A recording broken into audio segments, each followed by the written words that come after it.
این کتاب کلام الله نام دارد، سخنهای الله رب العالمین. قرآن در خود قرآن به 12 نام آمدگی است.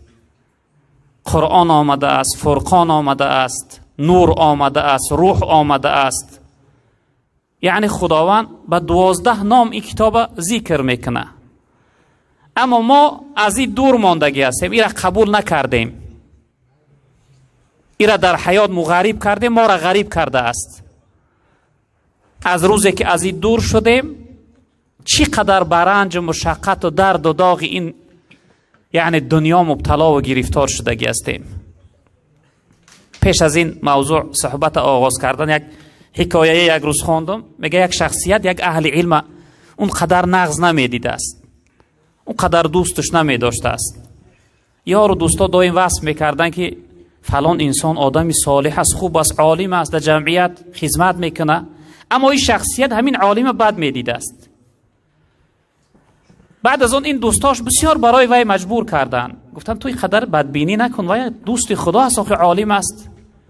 بعد روز از روزها این شخصیت همین عالم خونش مهمانی دعوت میکنه، خونش مهمانی دعوت میکنه. این اهل علم در خانه شخصیت می آید، ضیافتش میکنه، قدردانیش میکنه، برآمده میروه.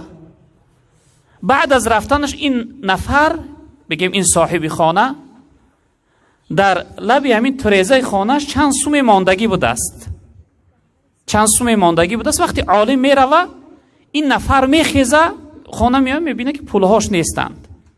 این انیق میکنه که این پولهای من همین عالم گرفته، همین داملا دوزی، چون انیق میکنه، یقین میکنه نسبت به همین اهل علم بدبینیش زیاد میشوه، زیادتر بدش میبینه. اگرچه بدبینیش هم زیاد است، اما بدبینیش آشکار نمیکنه. همراهی دوستاش هر وقت اونها یعنی وصف تعریف میکنن این عالمه، این شخصیت میگه شما ویا نمیشناسه، من خوب میشناسم. از بین یک سال میگذره، یک سال میگذره، روز از روزها همراهی دوستاش بحثشون میشوه. بعد از آن دوستاش میگن تو از همین عالم چی ضرر دیده که این قدر بدبینیش میکنی؟ بعد این شخصیت میگه که این عالم دزد است. میگن سبحان الله، چی نوع دزد؟ این زارش میکنیم از ما چیزی نمیگه، چی نوع دزد است؟ بعد بیان میکنه که همون روزی که من خانه مهمانی دعوتش کرده بودم یک سال پیش، همون روز از لبی هم تریزه من پوله هم بودن، دزید پولامه. بعد این سخن در اهل علم میرسه. وقتی میرسه به خانه ای شخصیت دعوتش کنن، میایرن، میاد در خانه داخل میشوه، نگاه میکنه که در همون گوشه ای خانه یک شکف چیزی ماندگی است بلند، در لبی همون شکف یک قرآن ماندگی است.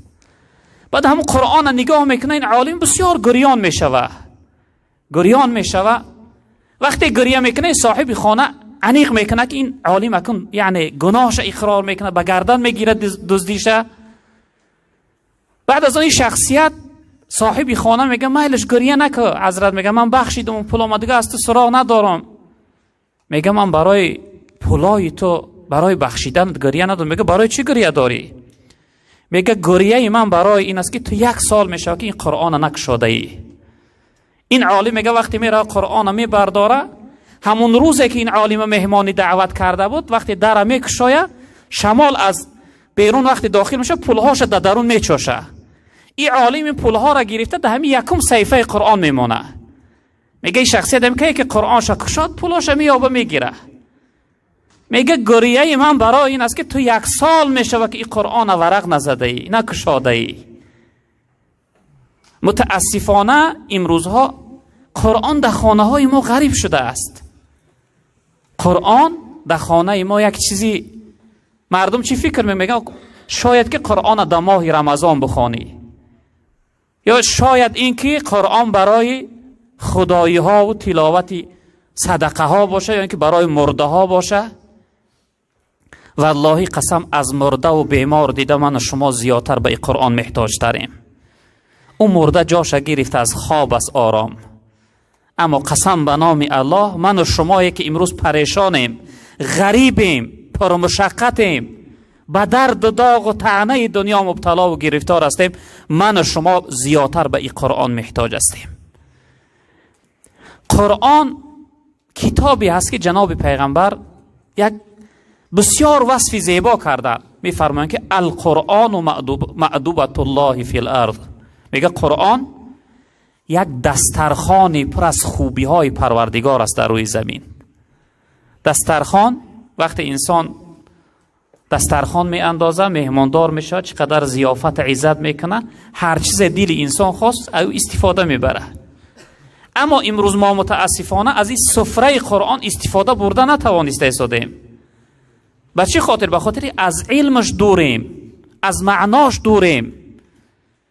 امروز درد جهالت، درد بیسوادی ما را والله قسم خار مکرده است. جناب پیامبر میگه هلاک شدن امت من، خار شدن امت من در دو چیز است: ترک العلم و جمع المال. علم ترک کردن و مال جمع کردن. امروز کسب ما، وظیفمون این شده است: علم پسی سر، قرآن غریب، قرآن پسی سر، فقط مال جمع کنی، فقط تجارت کاری، فقط آبادی دنیا. ذره در فکر آبادی آخرت نیستیم امروز ما. قرآن هر چیز دل انسان میخواه از قرآن پیدا کرده میتوانه. قرآن روزنامه و برنامه زندگی انسان است. طرز معامله و مناسبت بین زن و شوهری را تعلیمت میتیه، والله قسم خوشبختت مینه، جنتیت میگردانه. هدی للمتقین. قرآن هدایتگر، راهنما و راهبر برای انسانهای متقی. کجا هدایتگریت میکنه؟ به سوی پروردگارت میبره. نزد خدا قرب و مقام و درجت در نزد خداوند بلند میبرداره. بچنان بلندت میبرداره که والله قسم جنت و عرش در زیر قدمت میمانه. برسد آدمیت به جایی که بجز خدا نبیند، بنگر که تا چقدر است مقام آدمیت. جناب پیغمبر صلی الله علیه وسلم وقتی شب معراج دعوت شد، کی دعوتش کرد؟ سوال، کی دعوت کرد جناب پیغمبر؟ الله رب العالمین. برای چی دعوتش کرد؟ برای دلبرداری. وقتی دعوت شد، جبرائیل علیه السلام آمد، جناب پیغمبر گفت انک مدعون الی الله. الله تو را دعوت کرده است. شاید که این خبر برای ما و شما برسد، دلهامو پاره پاره شوه که الله دعوت داره، الله فریاد داره. اگر ما را بگن که فلانی حضرت ایشان یک انسانی کلام فریاد کرده است، دلت گم میزنه. چی میگفته باشه؟ برای چی فریادم کرده است؟ جناب پیغمبر الله دعوت کرد، همراه جبرائیل می رفتند، 7 آسمان بالا شدند، سدرة المنتهی، عرش الله رب العالمین گذشتند. جناب پیغمبر میگه ناگاه شلفه پای جبرائیل خاموش شد. شلفه پاش نشنیدم دیگه. احساس کردم که تنها طاقه رفته ایستادم. بعد گفتم یا اخی جبرئیل، ای برادرم، ای جبرائیل، این انت؟ در کجا هستی تو؟ آیا در این حالت، در این مکان دوستش تنها میگذاره؟ میگه وقتی پرسیدم، جبرائیل علیه السلام از پایان جواب گفت حبیبی محمد، دوستم، گو ای محمد، اینک لو امرت اعترفت. گو اگر تو رفتن بگیری، رفتن میگیری، یگان چه سری راه تا نمیگیره، یگان چیز معنی داشته نمیتوانه. ولکن اینی لو تقدمت احترقت. ولکن گو اگر من یک قدم دیگه بالا بگذارم، بالا بمانم، از نور الله رب العالمین وجودم میسوزه و خاکستر میشوه. تو رفتن بگیری، رفتن میگیری، یگان چه سری راه تا نمیگیره. اما من گفت اگر یک قدم دیگه بالا بمانم، از نور خداوند تمامی بال و پر و وجودم میسوزه، خاکستر میشوه. این مقام و قدر آدمیت ای برادری بزرگواری من. قرآن هر یک انسان به اون مقام و درجه میرسانه.